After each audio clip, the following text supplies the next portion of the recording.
All right, we are in a very popular phase right now. I just popped up a uh yesterday. I popped up this week's, and we've already got like 5 views on it, which is huge for us.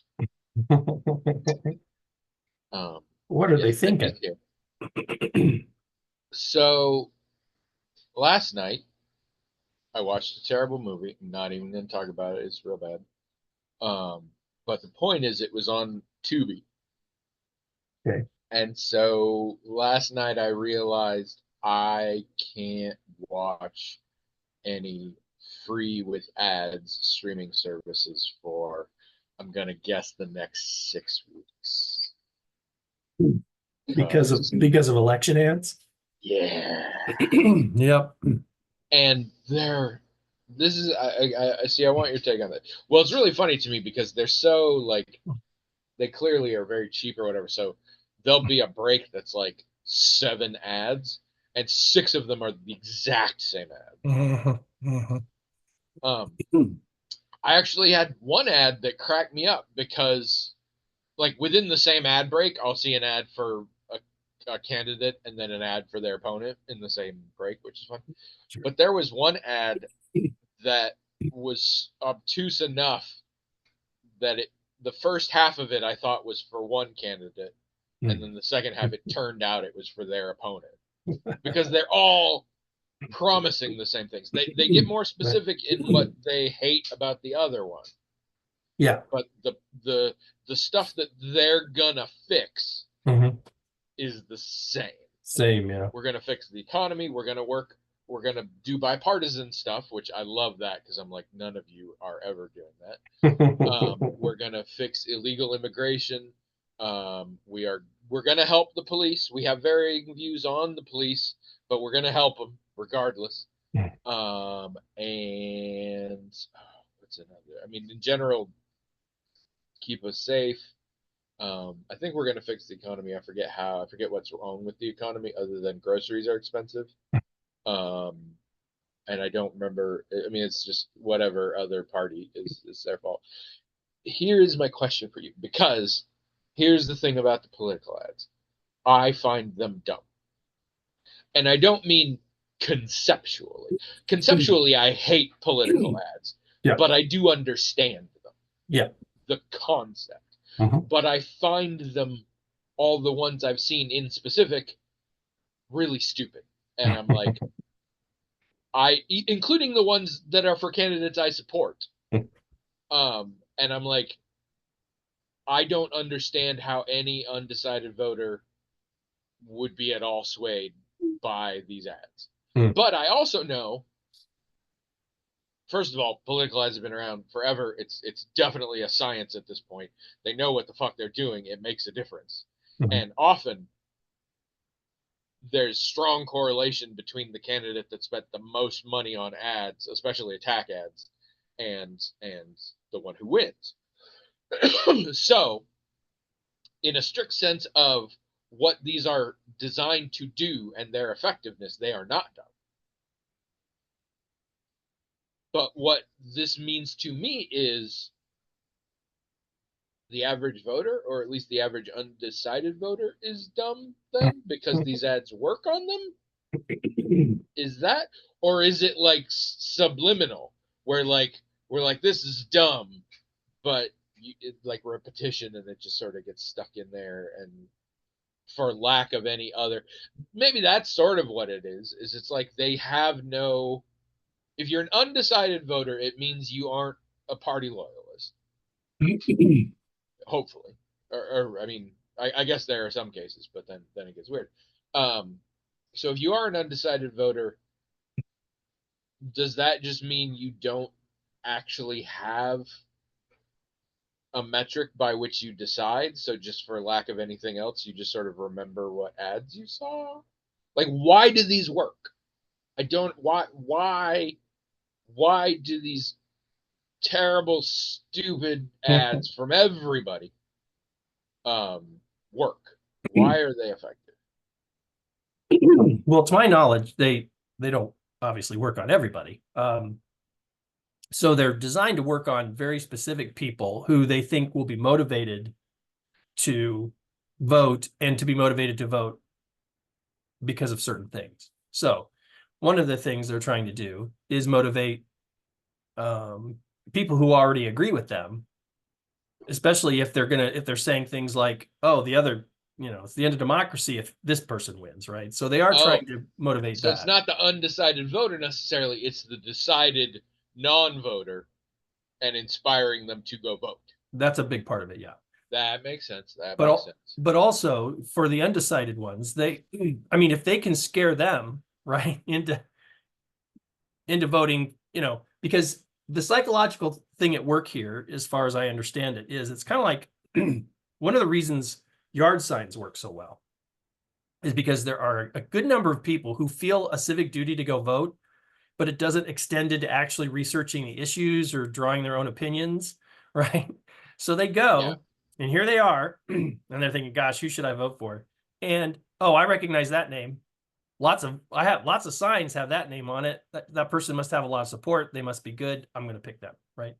So sometimes you're trying to just to get to those people, not because you're trying to persuade them, but because you're trying to get them to remember your name when they're sitting there in the in the voting booth, basically.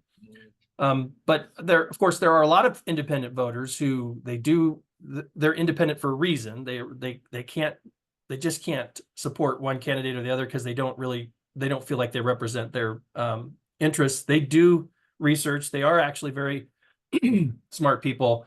The two major parties really aren't doing anything to reach those people because, first of all, I don't think they can, and second of all, a lot of those people don't vote.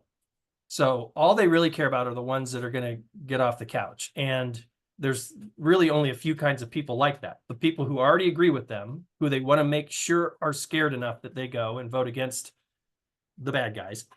And the civic-minded people who aren't very sophisticated in how they think about politics, who will go vote, and will probably let something very superficial and just something like name recognition or, oh, that's most of the signs or this guy or gal, and vote that way.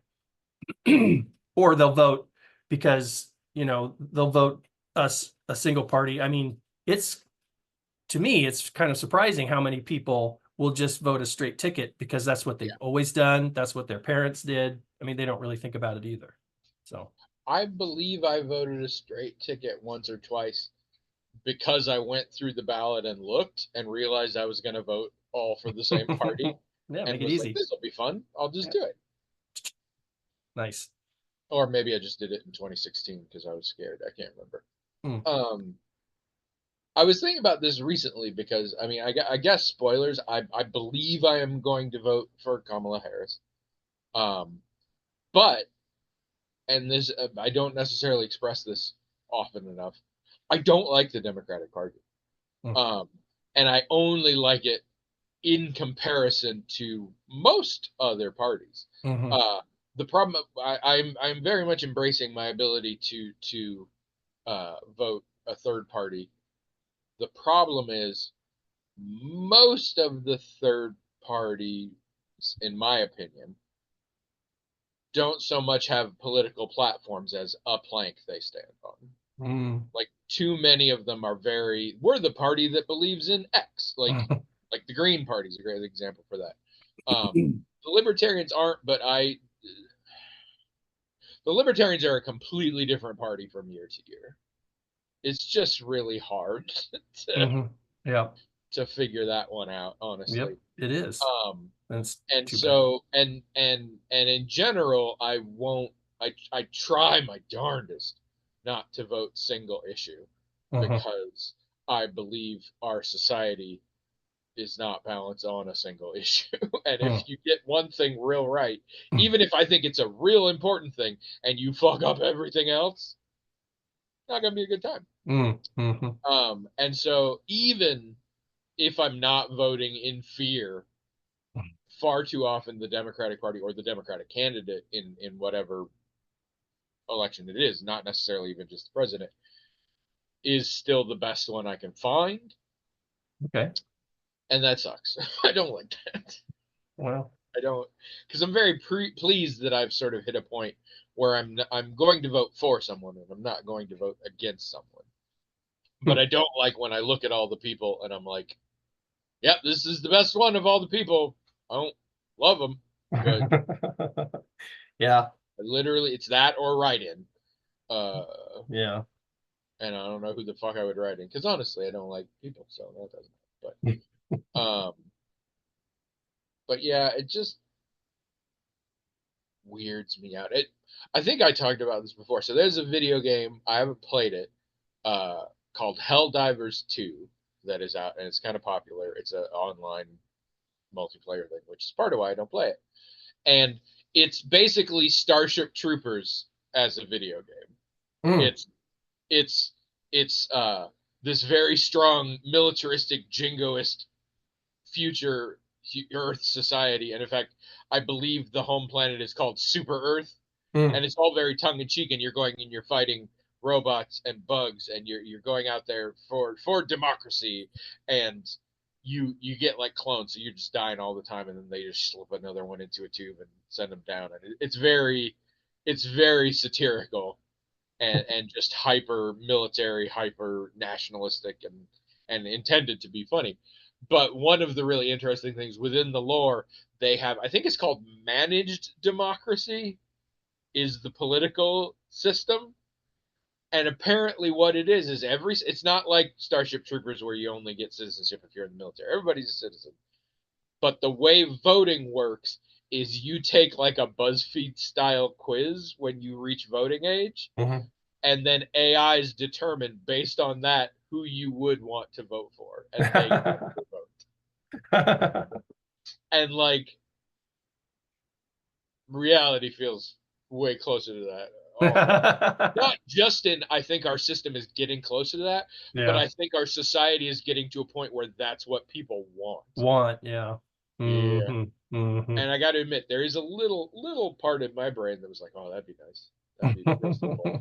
I wouldn't have to delve into these candidates. I could just be like, well, here's my kind of general views on things. Who do you think is good for me? Because those quizzes already exist in spades and people love them all the time.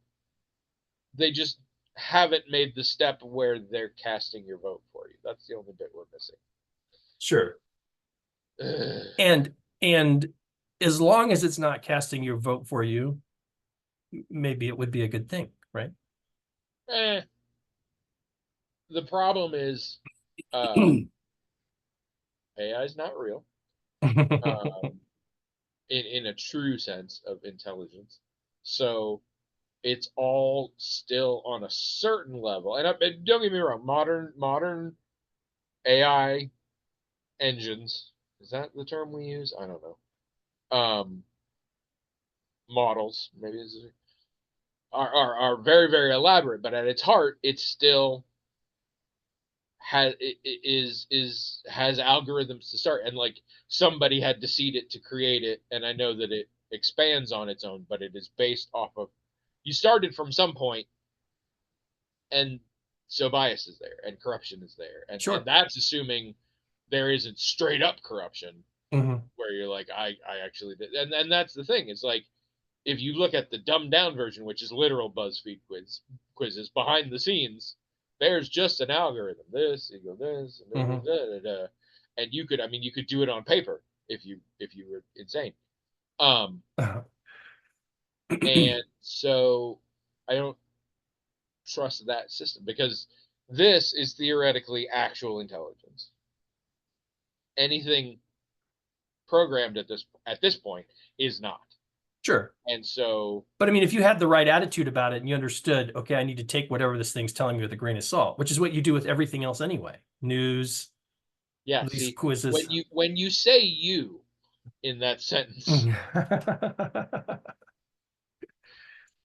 who do you mean? Because I fucking know a lot of people who take those, and not obviously not the what Game of Thrones character you are, but like what political party should you belong to? Yeah. Take it as super gospel. Okay, I hear what you're saying. I mean, yes, you and I, it'd be fine. It's fine for us to take those quizzes, I assume. not to Yeah. be too smug about it, and for lots of people, but for other people, Hmm. my favorite actually, I do know people uh, who take those quizzes, and if they get a result that is surprising, they will actually research the political party Hmm. that they, which I found very kind of cool. Right. Huh. Well, I mean, like, so I don't know. I read an article some time ago about people who were complaining about like the History Channel and how it has pseudo history and stuff all the time. Oh yeah, And they were complaining about, is this okay that we're, like some people are watching this and think this is a trustworthy source of information and they're believing weird and crazy things. But what the article also pointed out was that History Channel and sources like it generate a whole slew of websites that are dedicated to like debunking or critiquing. And actually, there's probably more people engaging in sort of learning critical thinking and researching things than there are people who apparently are just blindly believing it. So it's like, well, is there a net benefit then in that case? Because you've got so many people who are digging in and learning things from this material. So I think it's hard sometimes to say what the impact of a thing is, which is one of the reasons well, why yeah, I'm careful about free speech. It's like, okay, I know you don't want people to believe lies, but you know, lies, those are protected by free speech too, as so long as they're not causing a particular kind of criminal harm, right? So it's yeah. like, Well, what are you and, going to do? and I think most people, probably me as well, while most people will admit, everything's bullshit nowadays, and people are lying all over the internet and all that, they just pick a source of truth. Hmm. They pick one or sometimes a small handful of information sources that they're like, this is the one I believe. Actually, great example. If I see something on Snopes, I generally believe it. I mean, Snopes also shows their work, so that helps, and links to things and stuff. But in general, I trust the Snopes website, Mhm. and other people trust other websites or whatever. Um, and it far too often corresponds with, I trust this one that says stuff that I agree with. And so at that point, it becomes, everybody knows it's all bullshit, but they've all picked a particular bullshit that they think is real. Well, and it's And kind of, in some cases, it's not a problem. Like, remember me and biopics? I now hate biopics. The only time I will watch a biopic is if it is about a person I do not care, that I treat as fictional, yeah, yeah, because they're such lies yeah, that I'm like, if I'm interested in this person, I don't want to watch this movie because it's not going to tell me the truth about them. right. And it frustrates me. But they are in general not harmful because it is still sort of entertainment. Nobody's like voting or making laws based on Bohemian Rhapsody or Yeah, right. whatever. Um, But then there's other things like, as I understand it, and I haven't looked into this in detail, but for a great example, in a recent court case in which they got sued, Fox News made the legal argument that their network is not news, Hmm. is entertainment. And I'm like, probably millions of people, definitely hundreds of thousands of people, think it's true. Oh, well, sure. I mean, And yeah, and also it's bullshit because they absolutely present themselves as though it is true. yeah. So, but then you're like, oh no, it's just entertainment. Rush Limbaugh used to do that. Rush Limbaugh used to say, "Hey, Yeah, this is just entertainment. I'm just entertaining yeah. people." Well, and A it's lot hard to of blame. pundits do that. It drives me nuts. Yeah, it's hard to blame people for picking media sources that like because uh, it can be confusing, right? It can be difficult and a lot of work that a lot people just don't have. It's like, you know what? I'm just going to Yeah, turn on ABC News at the end of the day and whatever they tell me, I'll believe. I mean, when I was growing up, that's what you could do. You could turn on any network news thing, and they were probably telling you something that was largely accurate without if there was a bias in it, you understood that, you could kind of adjust for it or whatever. And if you watched a different news program the next day, they would be telling you the same thing pretty much in the same way. So you kind of knew that you were getting it mostly the way it happened, and you trusted them, and I think you could trust them. And I think people want that. I don't think the media is as trustworthy now as it was at all. But I think almost literally every person would agree with that. but I can totally understand a person just wanting to do that. And if I were to talk to a person and say, well, here's the problem with your news source and what it says, I could totally understand if they looked me right in the face and said, I don't care. I mean, I hear what you're telling me, and I'm sure you're telling me the truth, but what I don't have time. You know, I just don't have the time or the bandwidth. But I do want to watch something. I do want to feel like I'm at least a little bit informed. When I vote, I want to feel like I know the issues at least a little bit. So this is what I'm going to do, because I just don't have And I time think for all that's what most people do. There's like you and 6 other people who are that. hyper nerds and who will research everything and who Right, will literally right. not even look at the article talking about the study. They will go and look at the study. Sure. Y'all are freaks. Yeah, Also, nerds. I don't know that I believe you're going to be able to keep that up now that you have a full-time job. No, I probably won't be. And then there's people like you described who just sort of have to pick something and go with that. Or people like me who just work really hard to pull myself out of the system.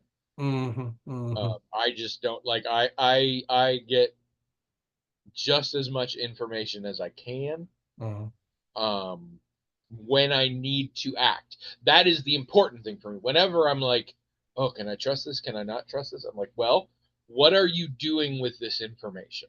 Yeah. If it's just about how you feel, like this comforts me or this scares me, then it kind of, I mean, it matters for my mental health, but it doesn't matter. The only time it really matters is who I'm donating to, who I'm, patronizing financially, whatever, and who Yeah, I'm voting for. your actions. And Yeah. that's it. And in that point, I will try and look into it. But that's also the because we're in the era of the 24-hour news cycle. So even let's just assume for a half second that everything all of these news channels was saying was true somehow. They Okay. all got on the same page, and CNN looked exactly like Fox News, looked exactly like MSNBC in terms of the stories and what they were saying. 99.99% of what they're all saying just still doesn't matter. True or not. It's always like, oh my God, what did they have for breakfast yesterday? Or, oh my God, they said this one thing that was very clearly off the cuff and they weren't thinking, but let's dive deep into what the hell that means about their upbringing and shit. Yeah. Like, no, don't care. Yeah, that's right. And not only is it not helpful, I think it often clouds the issue because people will be like, well, Yeah. that fucker doesn't like the same kind of bagels as I do for breakfast. I'm not voting for him. Right. Did I talk to you about Have I Got News for You? I can't remember. That sounds familiar. It seems like you've mentioned it. Well, it is a phrase. No, I mean, let's a program. I'm There speaking is of a a podcast. long-running British panel show called Have I Got News for You? Yeah. That I don't generally watch because it is a little. I have watched certain shows that deal with British news, UK news, like Mock the Week and stuff, but that one gets a little deep into the woods in a way that just means nothing to me because I don't know enough about the politics. So it just happened to be one I didn't watch very often, but occasionally I did because they have every time it's a different host and it's often like comedians I like and stuff. So Sure. I'll do that sometimes, but not much. So some reason right now, like within the last month or two, CNN has decided they're making a US version. Oh. And it's out there. Yes. Yes. Oh God, who's in it? Roy Wood Jr. hosts it. Matt And I Walsh. believe the team captains are Amber Ruffin and Michael Ian Black. Yeah. And then they have Matt Walsh was on it one time. Charlie Dent was on there. Yeah. Robin Thede was on there. So Mhm. they have some comedians and some political people. And I love Roy Wood Jr., one of my favorite comedians working today. I love Amber Ruffin. I'm also aware of who Michael Ian Black is. Um, and I love some of these like guests and stuff. So I haven't watched the show, but YouTube is like, hey, we know you like some of these people. You want to see these clips, and I watched the clips, and they're quite funny. And I watched more of them, and they're funny. Watch more, funny, and then I'm like, I have to stop because it's too much actual news. And even when it's funny, I just felt awful later. But of course, by now, YouTube's like, geez, you're really into these. So it's just, no, no, YouTube, stop. But these are the things I have to watch out for because it's interesting and it's funny and it's terrible for my mental health. And I have to watch it, which is why I try and focus. Any news I have is on shit like the film industry and the video game industry because ultimately I kind of don't care what those fucking people. Like it doesn't weigh on me. Right. Way. So I eat those up like it was reality TV or something. I love watching like the latest thing that uh, the video game industry is in because they've been making some really dumb decisions lately.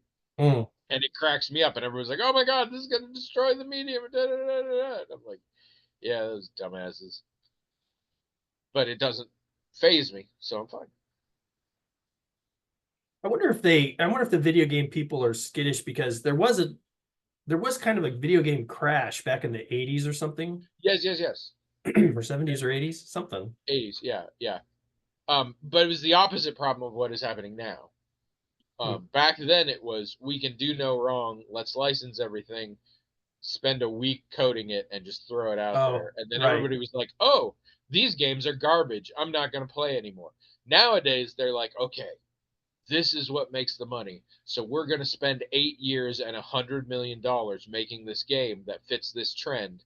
And then it comes out, and it's like, "Oh, that trend is over." Also, your game's not bad, but it's not as good as ones that already exist. Why would we bother? Right. So yeah, there's a lot of I mean, it's the same problem as the film industry. The budgets are getting bigger, the risks are getting higher, so the bets are getting safer. It's very much the same thing. Luckily, as with the film industry, there is a growing and thriving indie scene.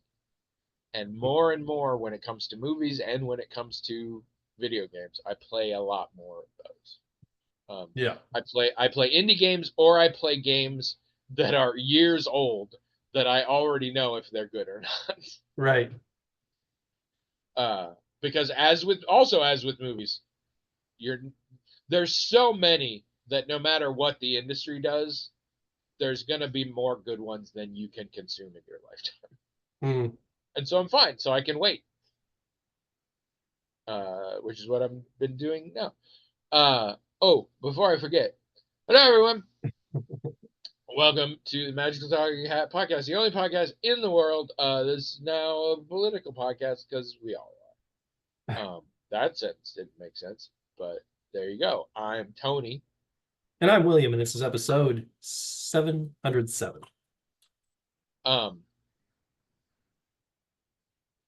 So this is a two-parter.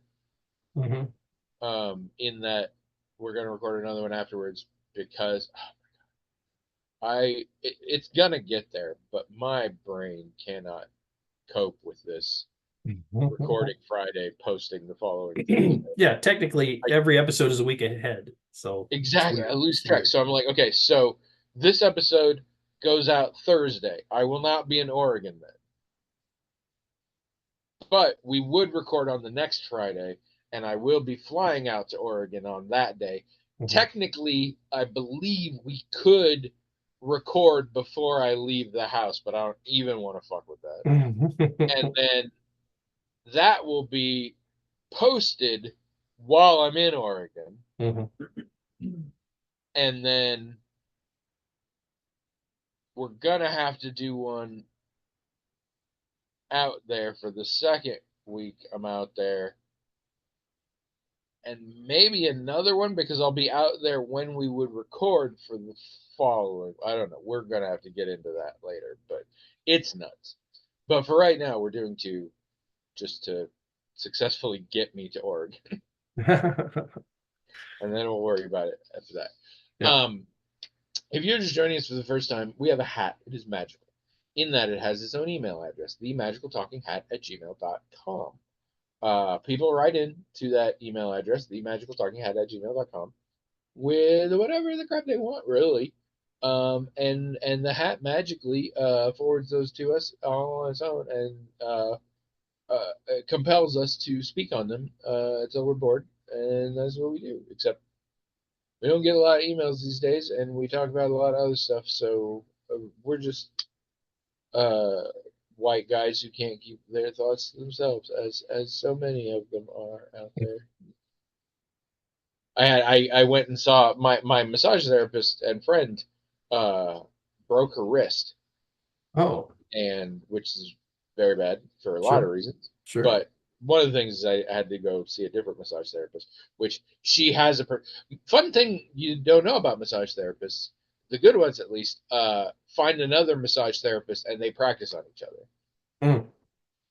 To like get better. So she has somebody that she has partnered with doing this for years, and she highly recommends it. So I went to see him, and I was talking to him about stuff. And at a certain point, I was like, "So, yeah, I'm a middle-aged white guy, so I of course have a podcast." But I was trying to talk about something that we talked about on the podcast, but I had to start with that because like it really, I mean, podcasts are everywhere, and I listen to a lot of them, and they're great. It's almost like it's an embarrassing thing to have a podcast now, though.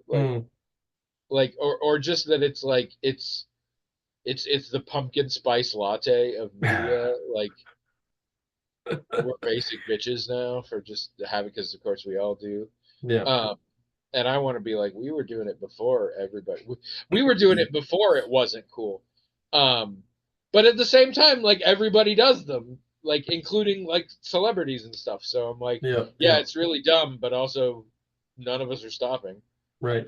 And I work really hard at saying like, this isn't a flash in the pan. We've been doing this for 13 years, and also we are not any good. We have like 6 listeners, but they are very devoted, and we love them. Yeah, this is really more like we do a weekly like holiday letter. Yeah.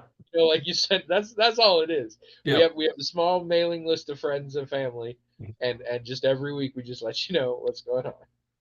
On Monday, Tony watched a movie. It was blah blah blah blah blah. Exactly. Yeah. So, how's your week been? Good. I mean, this is my first month in the office, and that's been really good. Yeah, so far Are you everything's having going any well. in-person clients at this point, or is it all still telehealth? No, I get some in-person people. I wish it were more. It But is. I can do both, and I have done both, but there is something I like about being in person. yeah.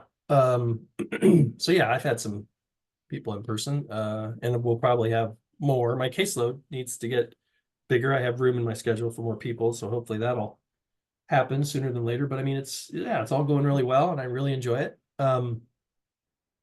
We started watching Haunting a Hill House again. I think we're gonna do that. Yeah. Trish brought that up the other day. We've never rewatched it. I know you do it like every year.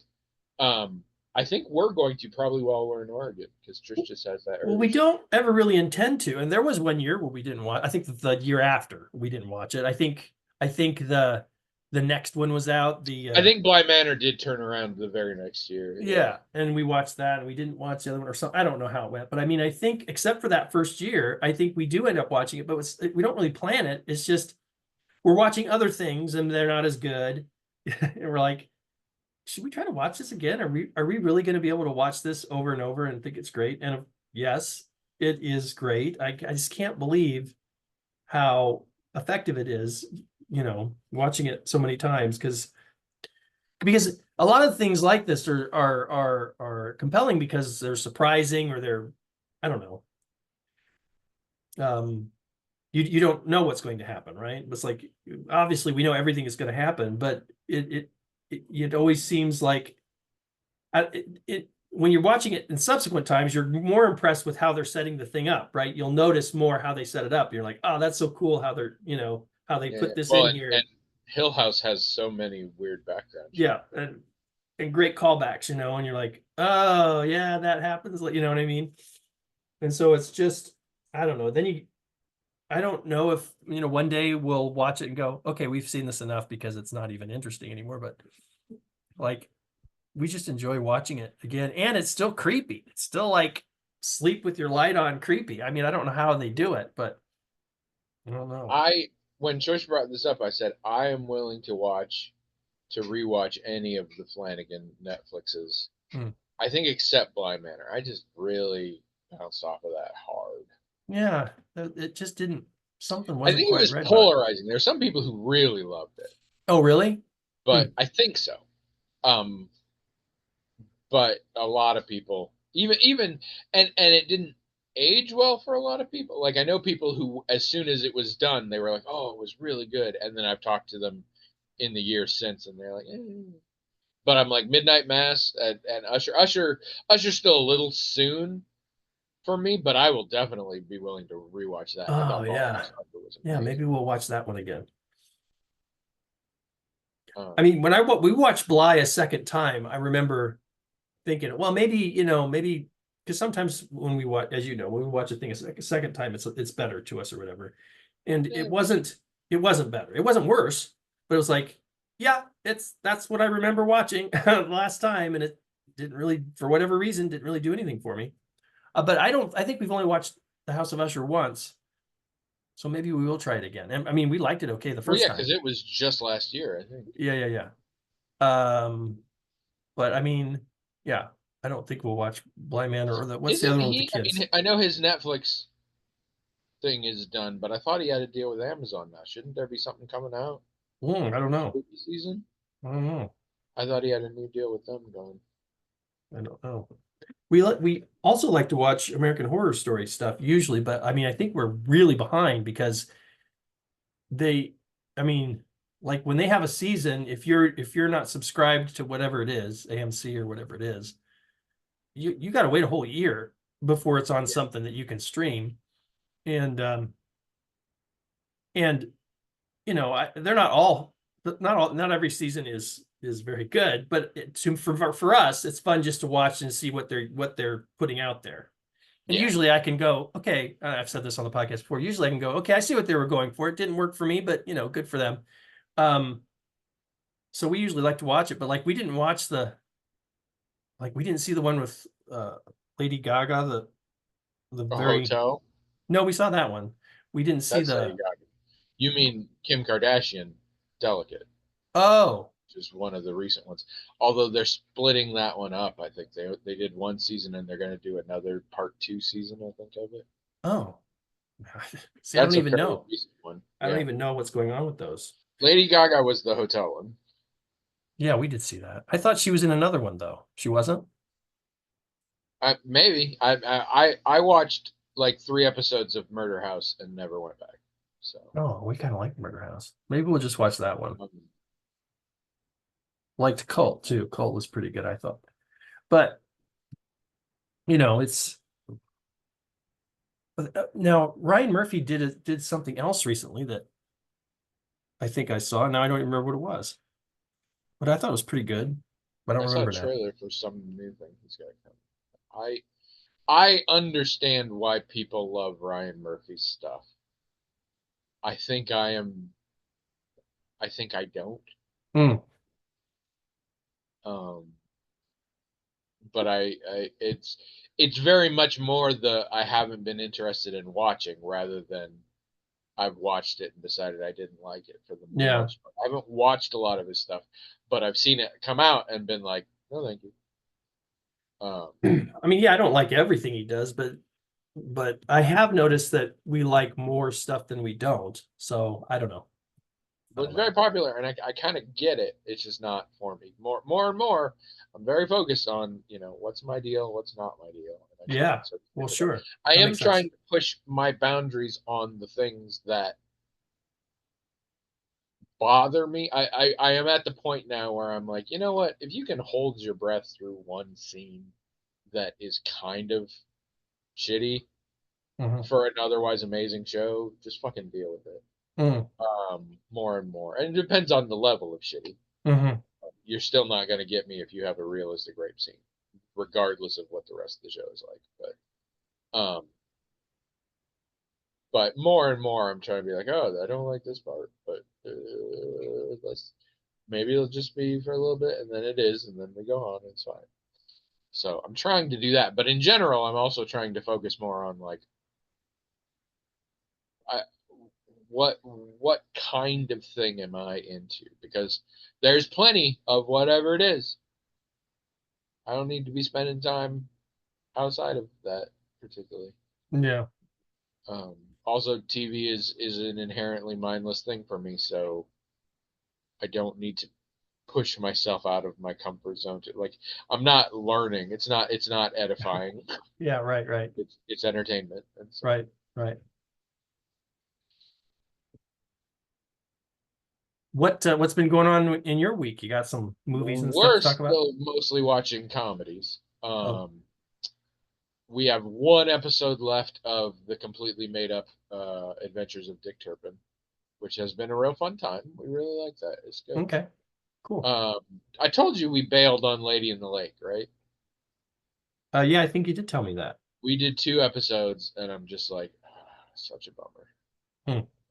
Hmm. Um, and, I mean, I'm sure it's good quality, but just bummer. So we bailed on that. So we're watching third season of Hacks, which is still an amazing show, and I'm super excited. SNL is coming back either this weekend or next weekend, and the premiere, Gene Smart is hosting. I'm very excited because I adore her. And I mean, it makes sense. She just won an Emmy for that show. Uh, but so we're having fun with that. I don't know what we're going to go to next. We have a lot of comedies on our list of shows we want to watch right now, but spooky season is happening, so we may try and dig up some other creepier things or whatever. Um, I have taken a break with Legend of Zelda Breath of the Wild. Hmm. I am not in the right headspace. I definitely will go back. I looked up a little more, like, am I playing it wrong? Is it supposed to be this difficult and confusing? And apparently it is. It's very much meant to be a game where, like, you do what you do and nobody's going to play it the same and that kind of thing. Um, but I wanted a break from that. So I got a different video game for the Switch because I'm sticking to the Switch right now because that's the thing I'll take with me to Oregon. Hmm. So I have that. So I got Xenoblade Chronicles, which Hmm. is a very JRPG, very, very, very Japanese vibe in general. Um, it's interesting. It is also very complicated in that there are a lot of rules and mechanics built into it, but it's not turn based, but it's not real time Hmm. combat. It is more along the lines of an MMO style combat. So like your dudes are just hitting shit automatically, and you control like, okay, now use this special power or now do this thing, whatever. Hmm. But in the mean, you're not hitting the attack button or whatever. Hmm. But the big thing is, it's a game where you can very easily grind. Hmm. Uh, and so as long as I can do that, I'm fine because if it's hard, well, I'll just go, kill warthogs until Hmm. I'm way too powerful and then go Right. on. I'm a little mad at the moment because it's standard story stuff. So like, we got all the grand epic history or whatever, and then we're just in our little village with our hero, and things are happening. And then we go on a little quest to try and learn how to fight things. And then some big cutscene happens, and the village gets totally fucked up. And then we're gonna go on our big quest. And I'm a little mad. I guess spoilers for the beginning of this game. We had traditionally, again, this is all very common for this kind of game. We have our little hero who's just a skinny white dude, um, and then we have a friend who's usually a bigger, buffer dude, and then we have a girl character. Hmm. Hmm. And the girl is often magic. In this case, the girl is rogue, whatever. Um, So in the big epic thing, we fridged her. We killed her off right early in the game Hmm. to motivate us to go out in the world and I think get revenge or I don't know what. Huh. And I'm like, God damn it, come on, do better. So I'm a little annoyed. So I may wait a couple days before I get back to it, but overall, I'm enjoying that. But the Switch couldn't fit both of these games, let alone the other games I have on it. And I'm like, well, shit. But then I remembered slash learned it has a slot for a micro SD card. Oh. So I spent like $25 on Amazon and got a 256 gig Mm. micro SD card, stuck it in there, and now every game I've ever bought and several more will fit on there forever and ever and ever. So I'm very happy about Nice. that. Nice. That's good. Let's talk movies. Yeah. Let's do. I've watched 4 of them. Wow. I'm going to talk about 2 of them here, Mm. and we'll save 2 for the next episode. Okay.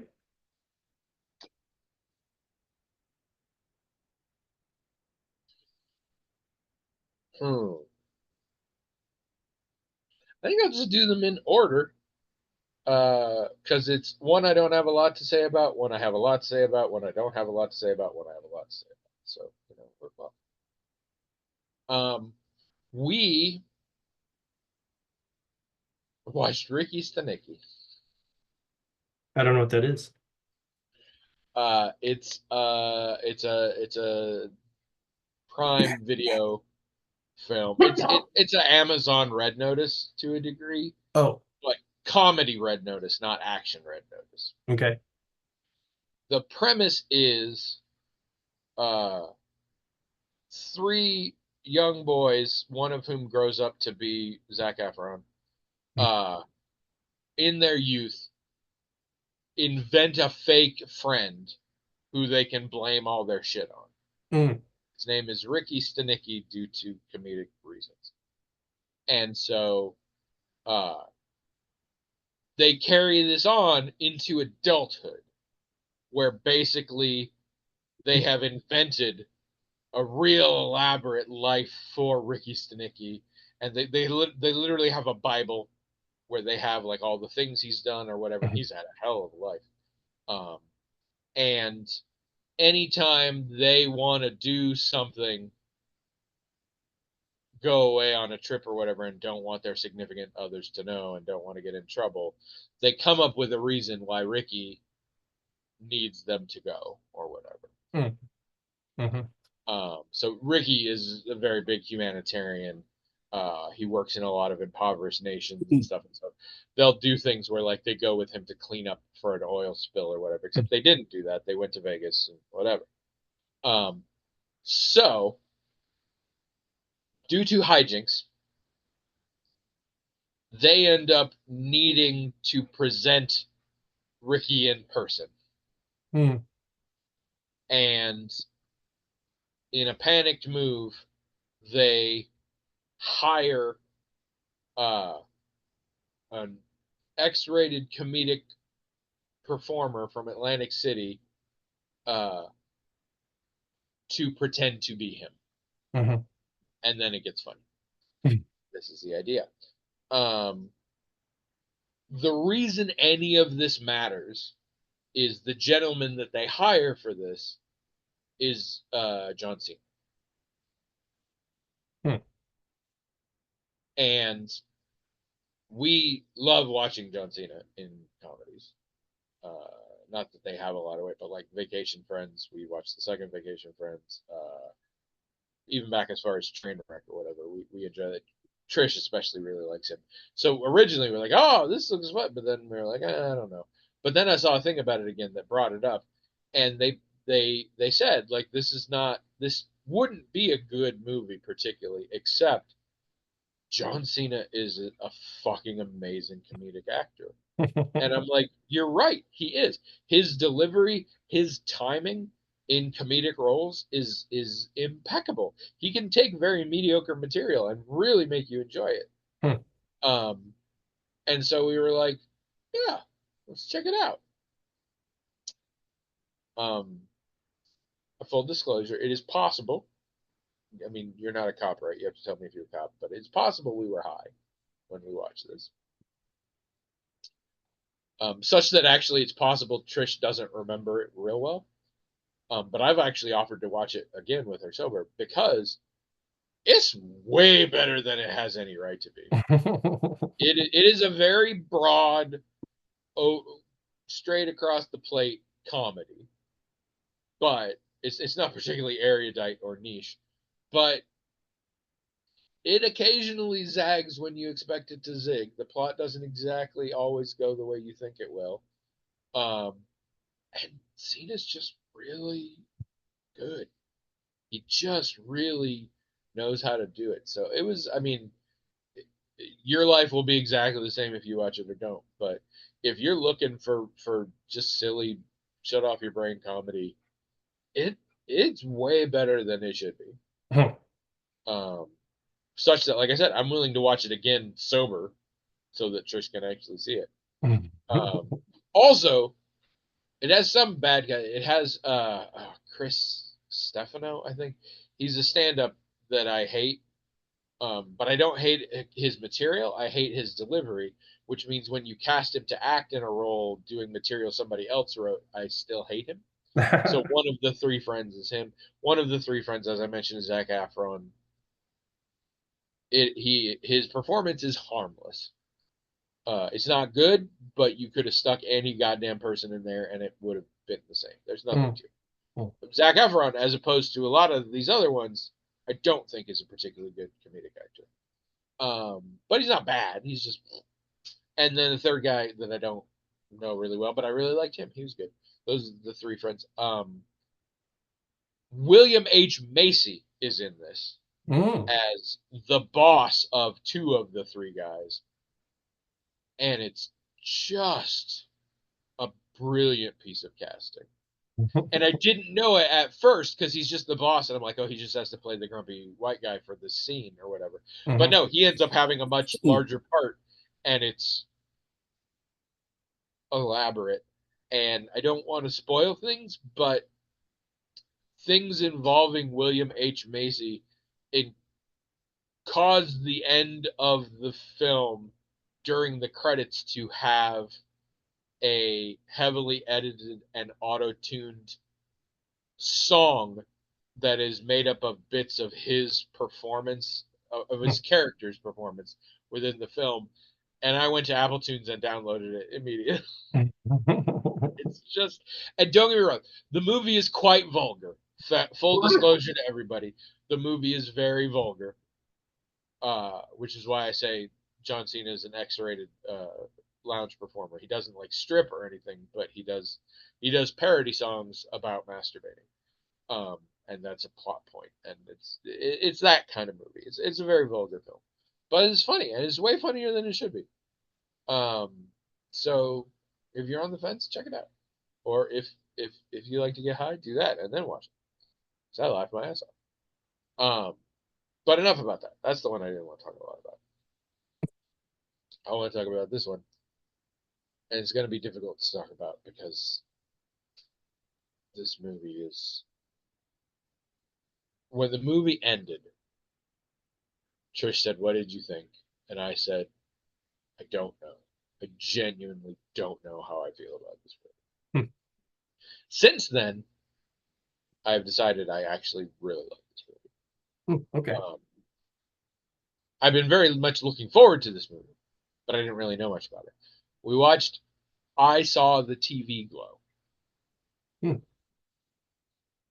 It is I believe for fairly cheap streaming rental now, but it's also just on Max. So if any of you have Max, you can watch it.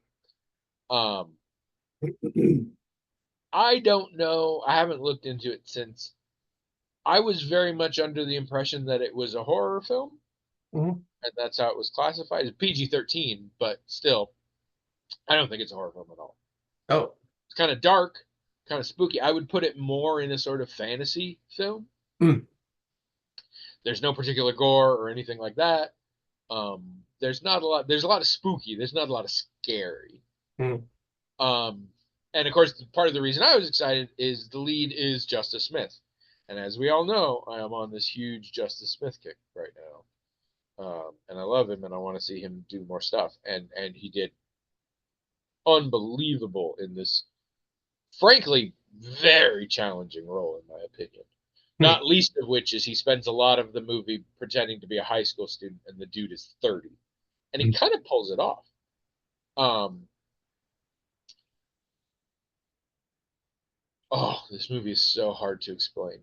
Uh, the basic premise is um, sorry, something has popped up on my screen that I didn't want. There's something here. The basic premise is that in the 90s, two teenagers were really into a kind of freaky, almost like, not like Goosebumps because it's not anthological, like Eerie, Indiana, but like a spooky 90s kids show. Mhm. They were really into it. And then as time passed and they got older, there is implication that there might be, the show might not be as fictional as it seems. Mhm. But that is such a sad surface level thing, partially because I think it's better to go in not knowing more, and partially because it's really hard to explain. And in fact, Trish finished watching it thinking she didn't like it, and then we've thought about it more and we saw some analysis, and she's come around now because it's just like I thought about it in these. It's a movie that is very much about how you interpret it. Mhm. That being said, it is quite straightforwardly also a transgender metaphor. Um, Transgender metaphor. yes, a metaphor for self-realization and coming out as transgender.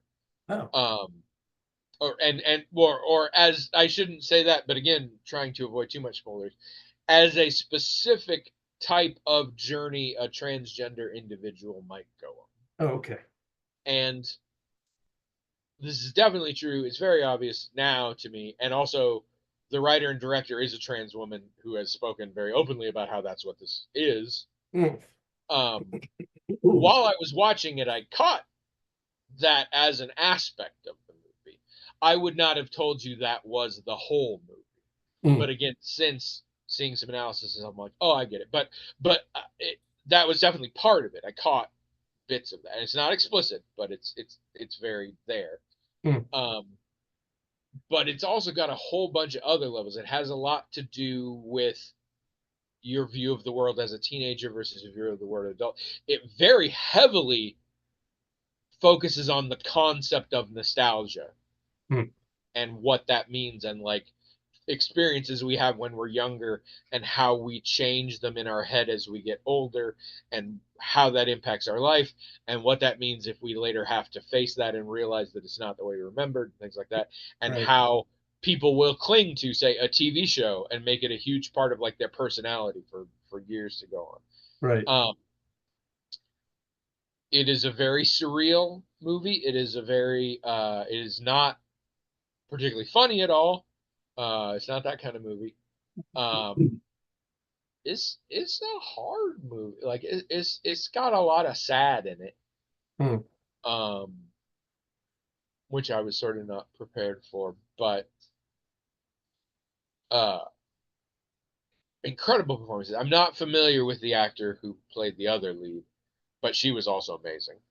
Um, but Justice Smith, mind blowing in what to me is just one of the most difficult. I can't imagine trying to play this part. Mm. There's so many layers and directions, and it's very odd. Uh, it very much does give you the feel of teenage angst, which is a difficult thing to deal with. I think it does it very realistically, but that was sort of hard, and I think that's part of why Trish originally was like, I didn't need a movie that reminded me being a teenager sucked, but but there's more to that, and it's just I really do recommend. I mean, if you're one of those people who like unironically uses terms like artsy fartsy, Yeah. it's not for you. This is a very artistic movie. This is a very symbolic movie. This is a very wibbly wobbly sort of movie. Um, but assuming you're down for that kind of shit, I really, it's amazing. I really found it very powerful. Now, I'm obviously biased because I have had my own struggles with gender and all those kind of things.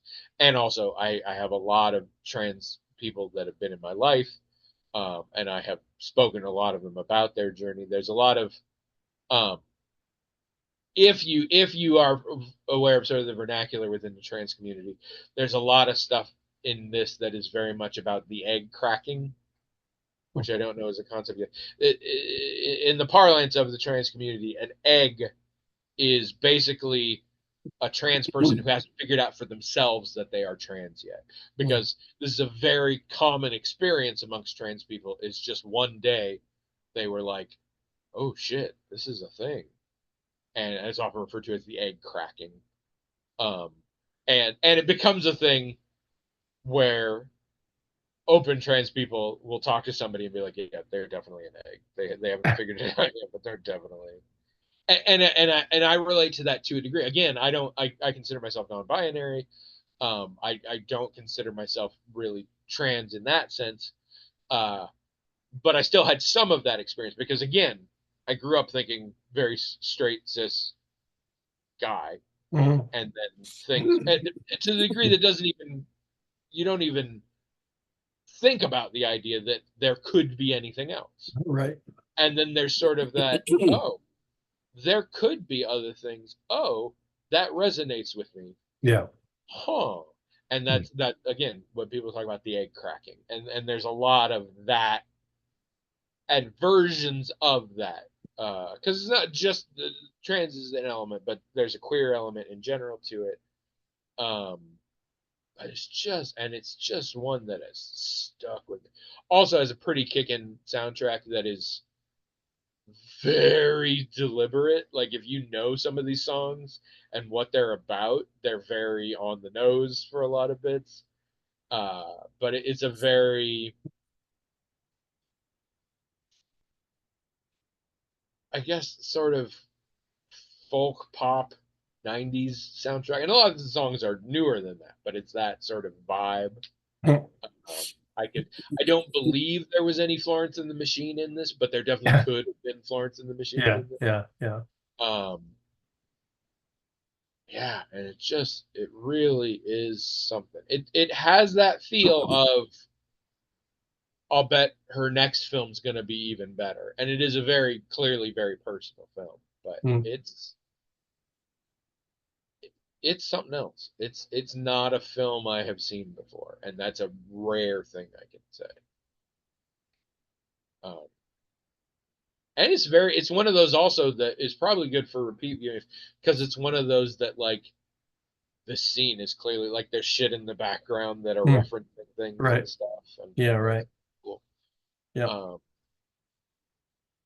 And especially because now that I've learned there are a lot of people on this who listen to this podcast who are younger than me, which I didn't realize. You are probably of the generation being depicted. I'm a Mm. little older, so a lot of these 90s shows I was aware of and even occasionally would watch and things, but I was a little too old for them to sort of hit me again. Erie, Indiana, Are You Afraid of the Dark? And that's what cracked me up. There's a very early bit where Justice Smith is outside at a campfire, and with no commentary or anything, he just takes a handful of some sort of powder and drops it in the fire, and it makes this weird thing. And I'm like, that's the fucking thing from Are You Afraid of the Dark? Because the whole premise of that show is it was this group of kids who would go out in the woods and tell these stories, and the intro was always they threw a handful of I don't know what flash powder or whatever into it, and it goes, and then the title of the episode would appear, and I was like, I know what that is. Mm. So that was fun, but yeah, uh, unless you're like, this is definitely not my kind of thing, I hugely recommend this film. Okay. It's really fascinating. Not that long either. I think it's like 90, maybe 100 minutes. Not that Oh, long. okay. Cool. But yeah, good movie. Good movie. I think that's it.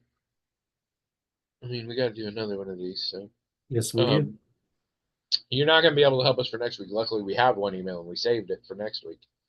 Um, but after that, we're still going to need more. So please write in themagicaltalkinghead@gmail.com. I'm starting to feel very self conscious that this is just the show of movies and TV and video games that William and Tony consumed this week. And that seems like a dumb show. And I really do, because we come up with such weird shit to talk, or I come up with such weird shit to talk about. You just sit there. And I don't know how much of it speaks to our listeners and how much of it doesn't. Mhm. Uh, and so, feedback is great. Go to the blog, magictalkinghead.com, and comment. Like, I like when you talk about this, or I don't like when you talk about this. But also, the emails you send in theory, give me a sense of the kind of thing you want us to talk about. Mhm. So, because this is so niche, and because each and every listener is so like distinctively important to us, because there are so few of you, it's your show in a lot of ways. Mhm. Because you are 20% of the listening population. So like, run with that. Unless you're a lurker, in which case I get that. I lurk on some podcasts, and that's fine. But yeah, I like the feedback because I like the direction it gives. Yeah. And don't get it twisted. We're still going to mostly talk about whatever the fuck we want. So it's not like you're going to hurt the brand. Um, but I like knowing what is of interest to you all, and I keep going to the thought that y'all just like the sound of our voices as you're falling asleep or something. I don't know. Mm. But anyway, we will see you in a week, which will just be like like a few minutes for us here. So, um, have a good week, and I saw the TV glow.